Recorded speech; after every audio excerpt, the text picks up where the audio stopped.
इस वीडियो को थोड़ा ध्यान से देखना ताकि आप ये समझ सको कि आपको किस तरह से बर्बादी की ओर धकेला जा रहा है और किस तरह से हमारा भारत बिखर सकता है। रेवड़ी कल्चर वालों को लगता है कि जनता जनार्दन को मुफ्त की रेवड़ी बांटकर उन्हें खरीद लेंगे। हमें मिलकर उनकी सोच को हराना है। रेवड़ी कल्चर को देश की राजनीति से हटाना है। ये रेवड़ी कल्चर देश के विकास के लिए बहुत घातक है। पहले बात करते हैं बीजेपी की। ये बीजेपी का एक ट्वीट है जो कि आपको स्क्रीन पर दिखाई दे रहा होगा।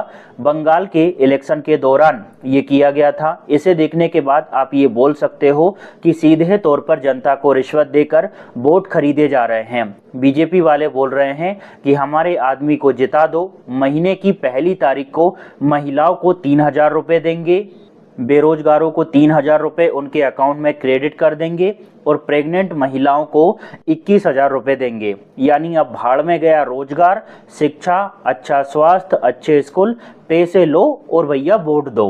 और भाई बीजेपी ही नहीं, सभी लालची पार्टियां ऐसी घोषणाएं कर चुकी है। जैसे कांग्रेस की अगर हम बात करें तो महिलाओं को 2,000 रुपये महीने देने का ऐलान किया गया है। किसानों को 15,000 सालाना दिया जाएगा और अब ऐसा हर राज्य में चुनाव के दौरान होने लगा है। इसका सीधा सा मतलब है कि 5 साल हम कुछ नहीं करेंगे। जैसे ही चुनाव आते हैं पैसा खुले आम लोगों में बांट दिया जाता है और इस पर किसी भी तरह की रोक भी नहीं है क्योंकि चुनाव आयोग भी कोई एक्शन नहीं लेता। अब हम बात करते हैं हमारी बर्बादी की। देखो, आप लोगों से मेरा केवल एक ही सवाल है कि ये पैसा आएगा कहाँ से? क्या इन नेताओं की जेब से आएगा? नहीं, ये पूरा खर्च आप लोग उठाओगे। यानी आपका इससे कोई लाभ हो या ना हो, लेकिन फिर भी आपको पैसा तो देना ही पड़ेगा। देखो, ये पूरा खर्चा होगा सरकार के बजट से, ठीक है? और इस बजट में किसका पैसा होता है? आम जनता का। देखो भाई, आप जो भी चीजें खरीदते हो उस पर टैक्स लगता है और ये पूरा टैक्स सरकार के खजाने में जाता है। फिर ये लोग यानी ये भिखारी लोग डिसाइड करते हैं कि पैसा कहाँ पर खर्च करेंगे।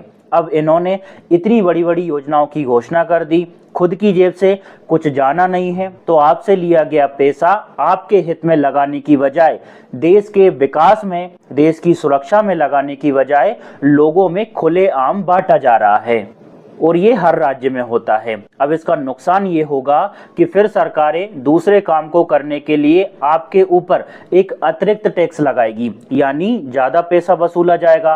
पेट्रोल, डीजल, गैस सिलेंडर, खाने पीने के सामान सब कुछ धीरे धीरे महंगे कर दिए जाएंगे। यानी सीधी सी बात है दोस्तों कि आपका जूता आपके ही सिर पर पड़ने वाला है और एंजॉय करेंगे ये नेता लोग और इनके परिवार वाले। अगर ये लोग टैक्स नहीं भी बढ़ाते हैं तो दूसरे देशों से कर्जा लेंगे, जिसका ब्याज कौन भरेगा?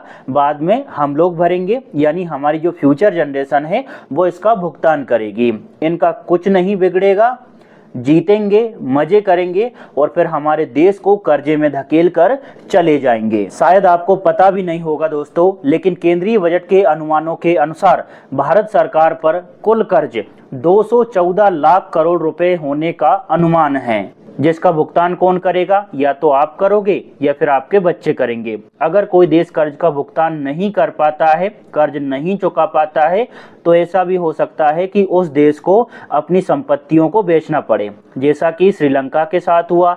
श्रीलंका कर्जा नहीं चुका पाया, इस वजह से हम्बनटोटा पोर्ट को 99 साल के लिए चीन के हाथों में सौंप दिया गया और ऐसा ही हमारे साथ भी हो सकता है।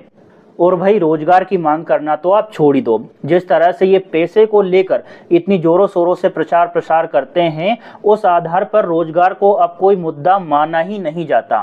नेताओं को भी ये समझ आ गया है कि पैसा दो और भाई आराम से आप लोग जीत सकते हो। जैसे ही आप नौकरी मांगोगे तो आपके ऊपर लाठीचार्ज हो जाएगा, क्योंकि सरकार चाहती ही नहीं है कि आप में तार्किक क्षमता विकसित हो।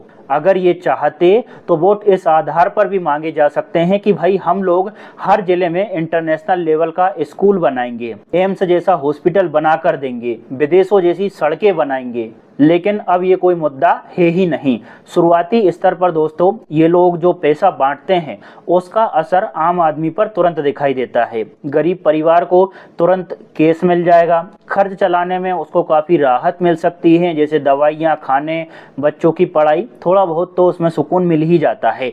महिलाओं के हाथ में पैसा आ जाता है तो उनकी आर्थिक स्थिति में थोड़ा बहुत सुधार हो सकता है। लेकिन इस छोटी सी लालच में नुकसान बहुत बड़ा होता है। चुनाव में पार्टियां प्रतिस्पर्धा करने लगती है कि कौन ज़्यादा पैसा देगा, क्योंकि उनकी जेब से तो कुछ जाना नहीं है, सत्ता की उनको भूख है, कुर्सी मिलेगी तो अपनी जेब भर पाएंगे। इतना ही नहीं, लोग भी आलसी होने लगते हैं। जब सब कुछ फ्री मिल ही रहा है, पेट भर ही रहा है, तो काम किसके लिए करें। तो अंत में बस आपसे इतना ही कहना चाहता हूं कि जो पार्टियां, जो नेता लोग पैसा देकर वोट मांग रहे हैं वो आपके भविष्य को अंधकार की ओर धकेलेंगे।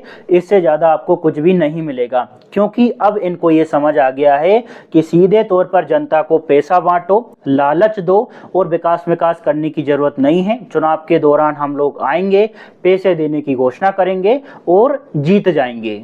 अब इस मुद्दे पर आपका क्या विचार है, कमेंट जरूर करें। आप सभी का बहुत बहुत धन्यवाद।